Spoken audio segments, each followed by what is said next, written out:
ने कहा थोड़ा स्वागत करो, श्री कृष्ण का भोग लगाऊं, इनके लिए 2 बीड़ी मंगवा दो। वृंदावन में बिहारी जी के मंदिर में गया तो बिहारी जी बाहर निकल के आ गए। बाबा का 24 घंटे में भाई जी से मिलने का नियम था, और असल में उस दिन भाई जी लेट हो गए। वो बुला रही थी, हनुमान जी साथ सामने आगे खड़े हो गए, चिल्ला के भाग गई। एक महात्मा तो भाई जी में बड़ी श्रद्धा रखते थे, बाद में शंकराचार्य जी बन गए थे।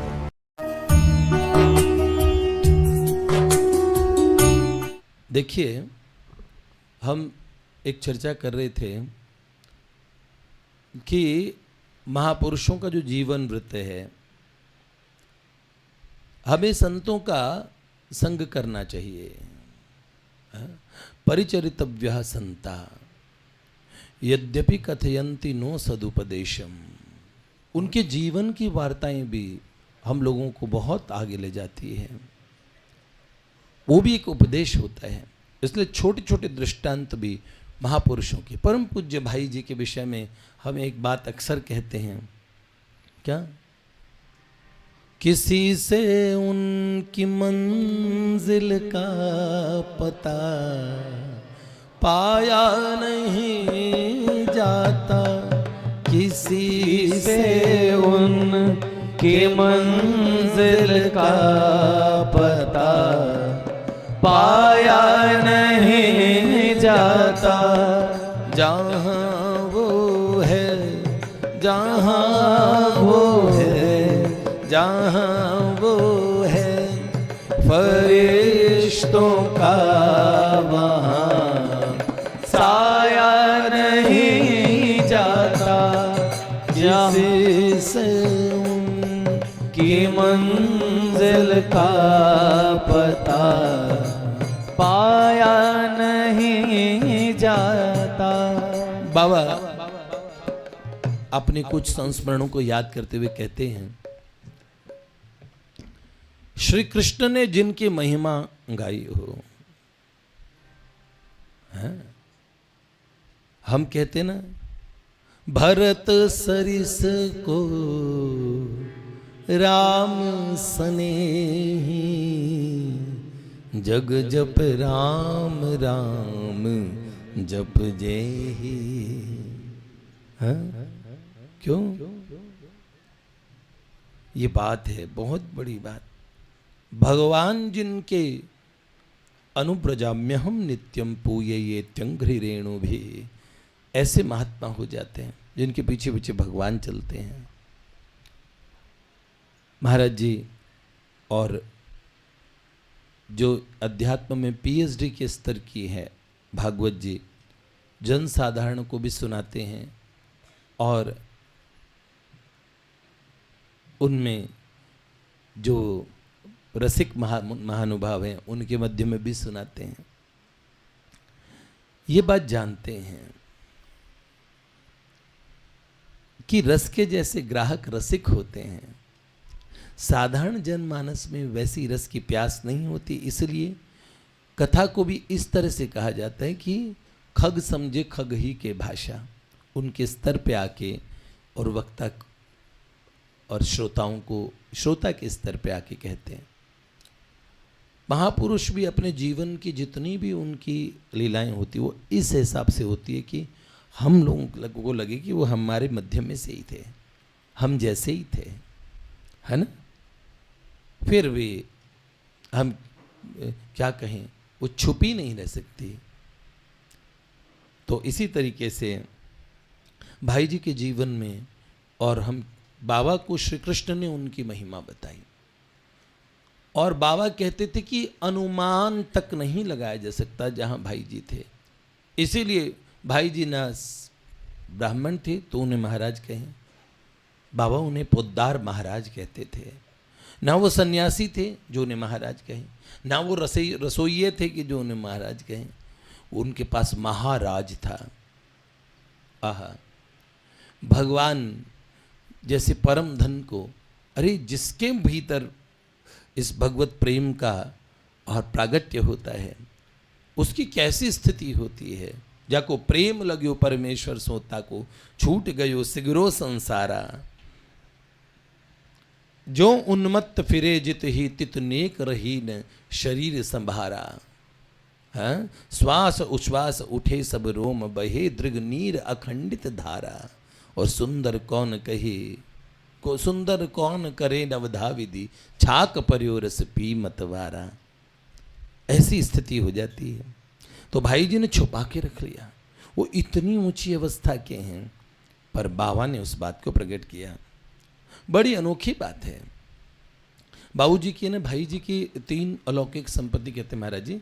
भाई जी ने बोला कि उसके सब क्या, भगवान नाम का अनन्य आश्रय, और भगवत कृपा पे अटूट विश्वास, और तीसरा सब में भगवान को देखना। अरे भैया, वाटिका में जब अखंड हरिनाम संकीर्तन हुआ तो पूज्य पाद अखंडानंद सरस्वती जी कहते मैं वहीं था। उस समय शांतनु बिहारी द्विवेदी जी के रूप में थे। भाई जी के अंडर में कई संतों ने काम किया है, बाद में बहुत सारे जने। एक महात्मा तो भाई जी में बड़ी श्रद्धा रखते थे, बाद में शंकराचार्य जी बन गए थे। चिमनलाल गोस्वामी जी के पास शंकराचार्य पद का प्रस्ताव आया, देखिए, और उनका मैं तो भाई जी के चरणों में रहूंगा।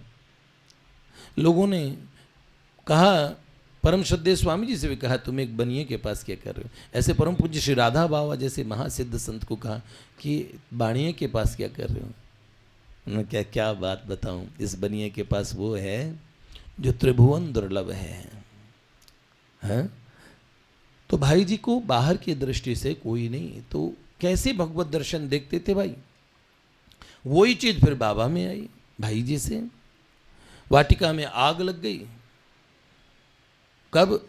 फूस की कुटियाएं बनी थी। अखंड हरिनाम संकीर्तन 1 वर्ष का चल रहा था। भारत के सभी पूज्यपाद महज्जन महापुरुष पधारे थे, और उसी में अखंडानंद सरस्वती जी कहते हैं, जब आग लगी तो भाई जी दौड़ के आए, और उसमें घी शक्कर और जो किशमिश काजू, और कह रहे हे अग्नि रूप भगवान प्रकट हुए हैं प्रभु आप। ऐसे भाव विफल होकर गदगद होकर स्तुति कर रहे थे। और सब जगह घबराहट थी, क्या जल जाएगा, जाने क्या क्या हो जाए, कैसे होगा। आग में भी भगवान को देखा है? देख दुखों का वेश धरे मैं, नहीं डरूंगा तुमसे नाथ, जहां दुख वहां देख तुम्हें मैं पकड़ूंगा जोरों के साथ। जब सब कुछ तुम ही हो प्यारे, तब फिर मैं किस लिए डरूं। मृत्यु साज यदि सज आवू, तो प्रेम सहित सानंद मरूं। आय हाय,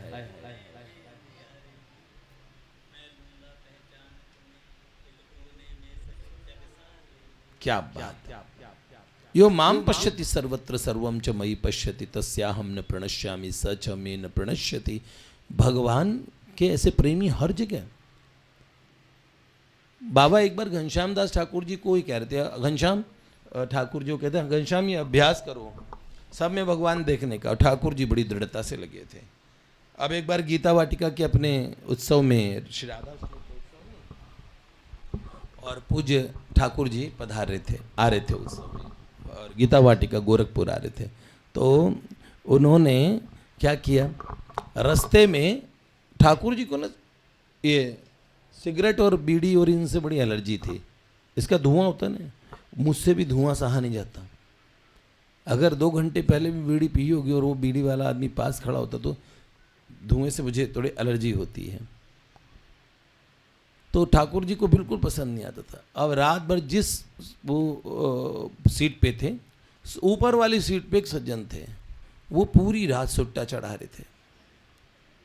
और जिनको तो नॉर्मली जो लोग ऐसा मद्यपान धूम्रपान करते हैं उनके लिए कोई मुश्किल बात नहीं उनका वो, लेकिन जिनका अभ्यास नहीं उनके लिए बड़ा मुश्किल काम होता है।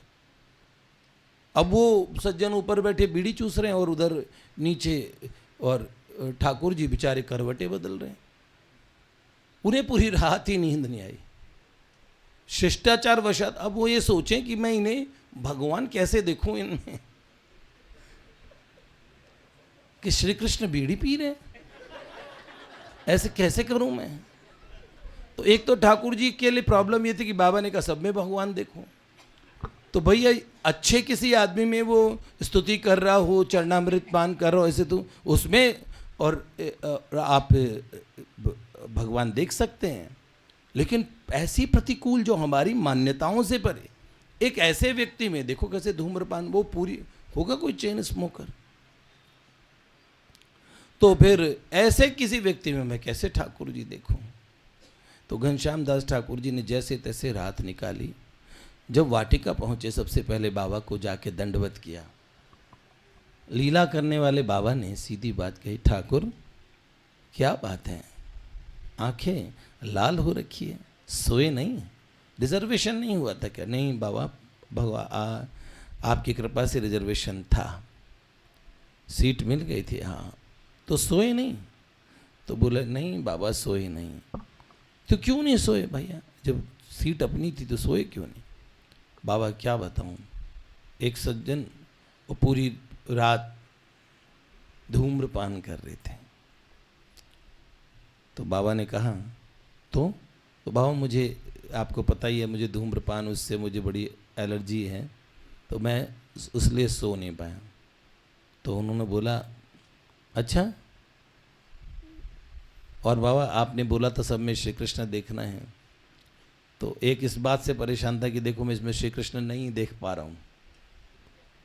तो बाबा ने कहा अच्छा जरा पीछे देखो, कहीं वो सज्जन वही तो नहीं था जो पीछे से आ रहे हैं। तो एक सज्जन वो भी आ रहे थे वाटिका दर्शन करने के लिए। अब बाबा के सामने तो अच्छे भले बन के आते थे, बाबा तो एक्सरा कर लेते थे। बाबा ने कहा यही तो नहीं थे वो श्री कृष्ण। तो पीछे छोड़ो, बाप रे ये भी वाटिका ही आ रहे थे क्या? बाबा कौन?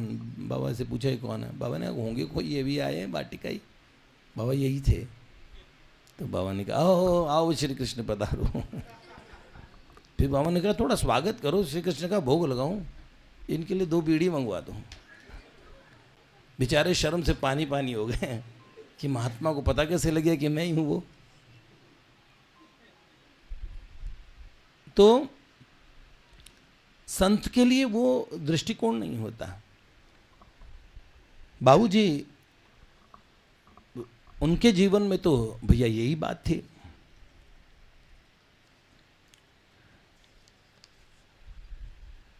कल हमने आपको बताया था कि भाव समाधि की वाली बताया, हाँ खाकी बाबा सरकार तक बताया था। हर अवस्था में सम रहना। एक और घटना बाबा ने बताई, राजस्थान के सालासर वाले हनुमान जी की बात चल रही थी। तो बाबा ने कहा सालासर के हनुमान जी के प्रति माँ की, परम पूज्य भाई जी की पत्नी की बड़ी भक्ति थी। एक बार बाबा ने कहा कि माँ को भोग भाई मतलब भाई जी की पत्नी को कहा था कि हनुमान जी को भोग लगाने के लिए किसी अनुष्ठान में कहा कि आप भोग लगाना, और हनुमान जी प्रकट होकर बैठ गए, माँ के हाथ से लड्डू ले लिया उन्होंने। सीधी सादी माँ घबरा गई। एक हमारी वाटिका में बउआ मैया थी, वो तो उसके बाद हनुमान जी का नाम नहीं लेती थी अपने मुंह से। उन्होंने कहा ऐसे ही वो राम जी की बड़ी भक्त थी। सरोज दीदी, मुन्नी दीदी है ना, सरोज दीदी जो कमल दीदी से आयु में बड़ी थी, अभी भी उनका शरीर शांत हुआ, 90 वर्ष की आयु थी उनकी, तो 90 से भी ऊपर थी। उनकी माता जी बउआ, और कैसे वो ठाकुर जी के पास गई है बाबा के सामने।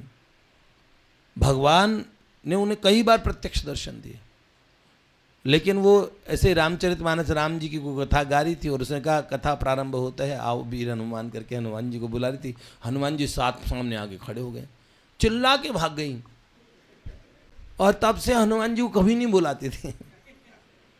और बहुत सुंदर सुंदर उन्हें दर्शन हुए थे। हाँ, जब जा रही थी भगवत धाम, बाबा आ गए, तो अंत समय में वो बड़ा सुंदर उन्होंने गाया बाबा के सामने। और क्या गाया?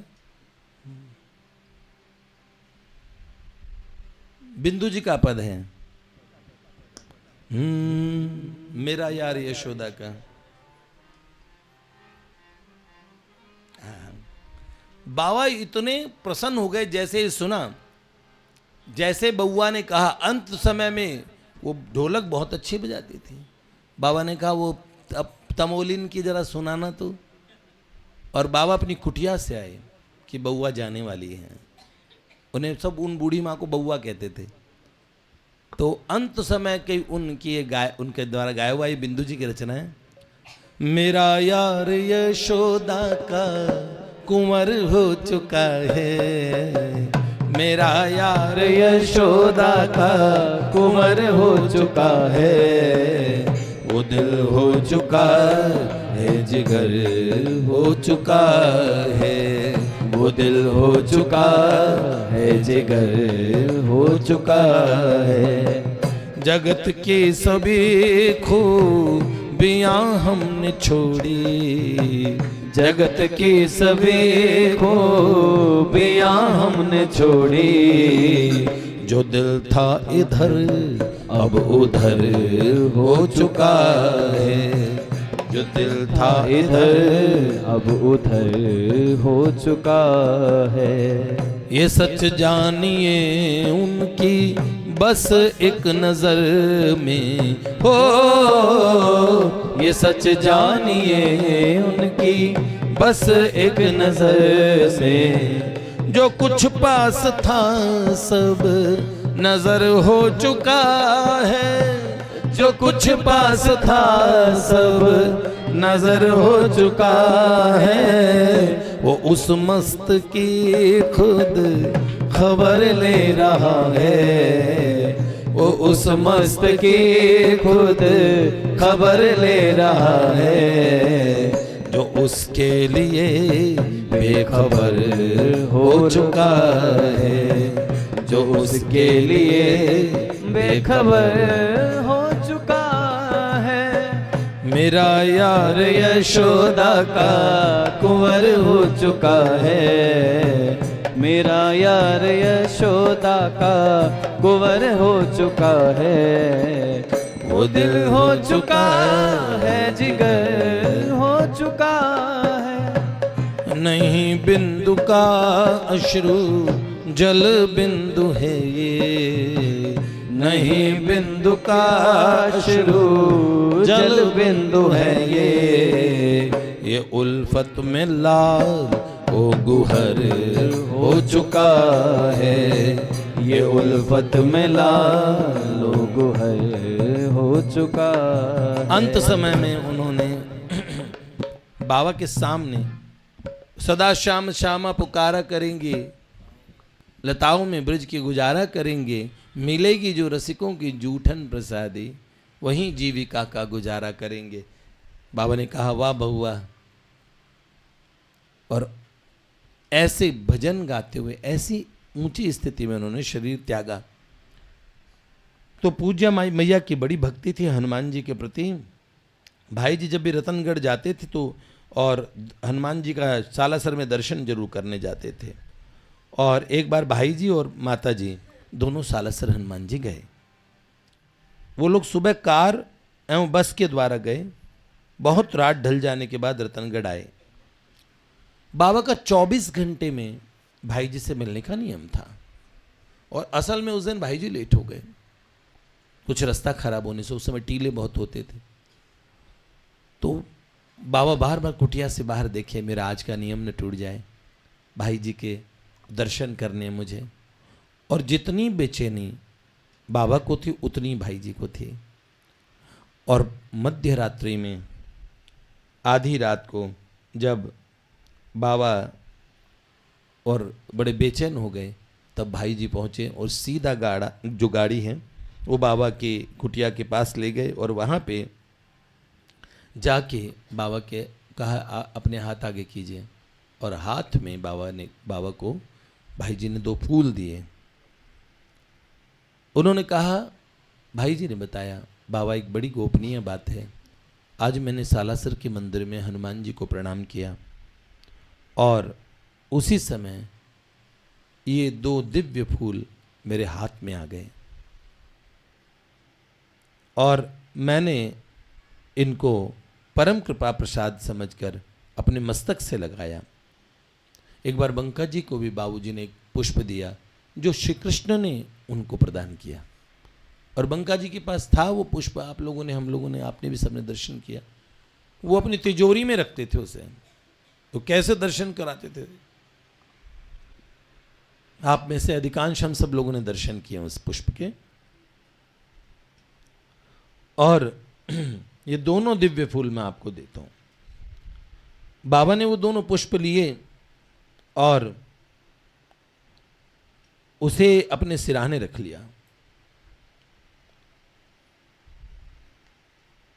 बाबा ने कहा उन फूलों से बाद में ऐसे ऐसे रहस्य प्रकट हुए जो कल्पना से परे थे। और बाबा जब तक रतनगढ़ रहे तब तक वो पुष्प बाबा के पास रहे। एक और बात है, बाबा कहते थे वाटिका हमारी बड़ी दिव्य है।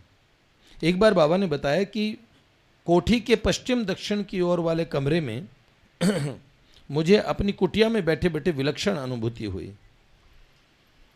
बाबा को एक आकाशवाणी सुनी, देखो इस वाटिका का और पोद्दार महाराज का ऐश्वर्य देखो, ऐश्वर्य।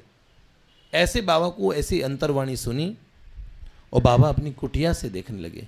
भाई जी के जाने के बाद तो बाबा जी उस वृक्ष के नीचे रहे सदा, पूरे जीवन भर उस पनियाले वृक्ष के नीचे रहे। कभी अंत तक बाबा ने कभी पंखे का भी प्रयोग नहीं किया। और गोरखपुर की बड़ी गर्मी होती है। जब बाबा की अंतिम अवस्था का समय आया और जब बाबा अंतिम शैया पे थे, उस समय पंखा लगाया गया वहाँ पे कि बाबा को असुविधा ना हो। तो भक्तों ने लगा दिया। बाबा के जीवन काल में पंखा भी नहीं। और उन्होंने देखा कि असंख्य दिव्य और देव जगत की देवियां और भाई जी के उस और जहाँ पे कक्ष है उस कोठी की तरफ आकाश में सुस्थित हैं। और इतना सुंदर किस तरीके से उन्होंने कहा, भाई जी के उस कक्ष का देखा तो ऐसा लगा पूरा अंतर जगत उस स्थान पे अवतरित है, पूरा दिव्य जगत है। और जो नीचे हॉल है उसमें तो राधा माधव के नित्य परमाणु भरे पड़े हैं। प्रिया प्रीतम युगल सरकार वहां कितनी बार आए हैं।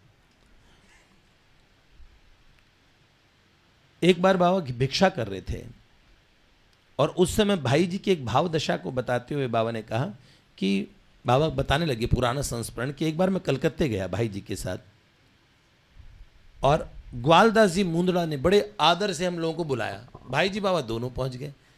अधिकतर भाई जी बाबा को साथ ही रखते थे। बाबा मौन रहा करते थे। बाबा का जीवन मौन में ज़्यादा निकला। उसमें 13-14 वर्ष तक का तो काष्ठ मौन रहे, जहाँ नेत्र उठा के भी बाबा ने नहीं देखा। शरीर का भी मतलब समस्त वृत्तियाँ जागतिक धरातल को सर्वथा छोड़ चुकी थी। केवल बाबा भाई जी की ही आवाज़ समझते थे और देखना सुनना सर्वथा सब कुछ सबसे उपराम हो गए। तो ग्वालदास जी मुंदड़ा घर दोनों जने गए। ये मुंदड़ा जी थे, ये बल्लभ संप्रदाय में दीक्षित थे और उनके यहाँ ठाकुर सेवा उनके संप्रदाय की बड़ी सुंदर होती है। उनके यहाँ बड़ी सुंदर ठाकुर सेवा थी। उन्होंने दर्शन कराए और कीर्तनिया से एक पद सुनवाया।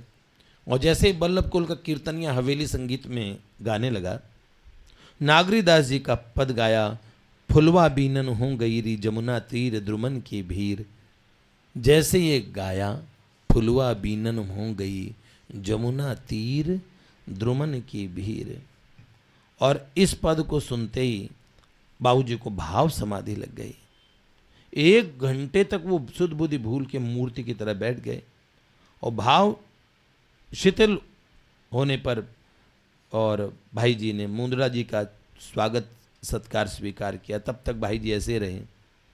भाई जी को ये पद इतना प्रिय लगा कि हम क्या कहा जाए। और जब भी उनको वो सुनने की चाह होती बाबा के पास आते, बाबा जरा वो सुनाना, फुलवा बीनन हो गई। क्योंकि बाबू जी के उसमें भाव राज्य के दर्शन हुए। और कितनी बार इस प्रकार भाई जी ये कवित्व बार बार कहते बाबा से, जो हम भी आपको कई बार सुनाते हैं। हेरी आज काल सब लोक लाज छोड़ दो, सीखे हैं सभी विधि स्नेह सरसाए बो। एक सखी कह रही है, अरे सखी तुझे एक बात बताऊं। सखियां आपस में ऐसे ही बात करती है। वहां की चुगली में भी आनंद है कि हेरी आजकल तो इन्होंने दोनों ने लोक लाज छोड़ दी। इन दोनों ने हेरी आज काल सब लोक लाज छोड़ दो, सीखे हैं सभी विधि स्नेह सरसाए बो। यह रस खान दिन द्वे में बात फैल जय, कहाँ लो सयानी चंदा हाथन छुपाए बो। आज होनी हार्यो वीर निपट कालिंदी तीर, दोन के दोन से मुख मुस्काए बो। और दो पर पैया दो लेत है बलैया, और इन्हें भूल गई गैया इन्हें गागर उठाए वो। जय राधे राधे, जय श्यामा श्यामा, जय राधे राधे, जय श्यामा श्यामा, जय राधे राधे, जय श्यामा श्यामा, जय राधे जय श्यामा श्यामा, जय राधे राधे, जय श्यामा श्यामा, जय राधे राधे, जय श्यामा श्यामा, जय जय श्री राधे। तो ये और खेलन के मिस कुंवरी राधिका नंद महर के आई हो, सूरदास जी का ये पद। बाबा कहते हैं बार बार मुझे कहते जरा वो सुना, आज हो निहारे वीर। और बाबा अपने स्वरों में सुनाते थे, और भाई जी बार बार सुन के उतने ही भाव विवल हो जाते थे। और एक भाई जी को बड़ा प्रिय था क्या, जयति तेधिकम जन्म ना ब्रज। पर भाई जी बाबा सुनाते थे देश राग में, और कह रहे देश राग में आप सुनाओ। अब ये गोपी गीत बाबा कहते मैंने 100 से ऊपर बार सुना दिया भाई जी को। भाई जी को जब ऐसे और एक बार भाई जी कमरे में बैठे थे, और भाई जी को सुन गया, चित्त दे सुनो श्याम प्रवीण सूरदास जी का पद रेडियो में चल रहा था। ये किसी ने रेडियो बजाया कि भाई जी लो पद सुनो। भाई जी इतने बेचैन हो गए कि उस पद को सुन के, क्योंकि श्याम विरहिणी मलिन वसना श्रृंगार विहीना साश्रु नयना कृष्णवदना, जो किशोरी जी की विरह अवस्था थी ना, उसका वर्णन इसमें था। और कोई सस्वर गा रहा था, भाई जी की स्थिति है। भाई जी सब लोगों से छुपने के लिए उस सभा के बीच में से दौड़े। उस लोगों ने सोचा कि क्या हो गया भाई जी को। और भाई जी दौड़ के गए और सीधे बाबा की कुटिया को खड़खड़ाने लगे। देखा भाई जी को इतनी विवल अवस्था में, तो उन्होंने, बाबा ने तुरंत पूछा क्या हुआ पोद्दार महाराज। तो उन्होंने कहा बाबा मुझे छुपा लो, मैं छुपने आया हूं आपकी कुटिया में। और ऐसी भाव, बाबा ने कहा आप यहां भी राजें। और जब भाव शमित हुए, कई देर तक भाई जी बैठे रहे। बाबा कहते ऐसे ऐसे अवसर पे मैंने देखा है कि महापुरुषों के लिए ये जो रसाचार्यों की रचना क्या होती है। असल में बाबा का ये बड़ा दृढ़ विश्वास था कि हमारे यहाँ कहते हैं ना, वो आचार्य ललिता सखी रसिक हमारी छाप, नित्य किशोर उपासना युगल मंत्र को जाप, युगल मंत्र को जाप वेद रसिकन की बानी, श्री वृंदावन इष्ट श्री श्यामा महारानी। तो हमारे इस मार्ग में रसिकों की बाणी वेद है। और बाबा का ये दृढ़ विश्वास था। बाबा कहते थे ट्रेन में जब हम जाते थे ना, तो मैंने कई बार 100 बार ट्रेन में और भाई जी को गोपी गीत सुनाया है। और गोपी गीत सुनते ही भाई जी उस नित्य रास में प्रवेश कर जाते थे। एक बार तो गोवर्धन का पूजन कर रहे थे, और पूजन करते करते समाधिस्थ हो गए, फिर पूजन ही नहीं हो पाया। भाई जी वो गोवर्धन काल की लीला में पहुंच गए, श्री कृष्ण की लीला में। एक बार बालकृष्णदास जी महाराज ने कहा मैं वृंदावन में बिहारी जी के मंदिर में गया, तो बिहारी जी बाहर निकल के आ गए, और बिहारी जी ने पूज्यपाद वेणु विनोद कुंज वाले महाराज जी को कहा मुंह खोल के बाबा मेरे मुंह में देखो। और जैसे ही बिहारी जी ने अपने नित्य निकुंजेश्वर नित्य किशोर स्वरूप में दर्शन दिए बालकृष्णदास जी महाराज को, तो भाव विवल हो गए महाराज जी वहां खड़े हुए। और ठाकुर जी ने कहा एक बार मेरे मुंह में देखो क्या है। और ऐसे मुंह खोला और मुंह के अंदर में भाव अवस्था में भाई जी बैठे थे। ये दर्शन वेणु विनोद कुंज वाले महाराज जी को हुए हैं। अनंत ऐसे और बाबा बाबू जी के जो बाबा ने कहे ऐसे कितने अनुभव है। आज समय पूरा हो गया, मैं थोड़ा पूर्व में आता तो महाराज जी से भी कुछ सुन लेता। और हम बहुत बहुत साधुवाद देते हैं महाराज जी। अब शयन बस होने वाली है तो शयन करके जाएंगे ना जी।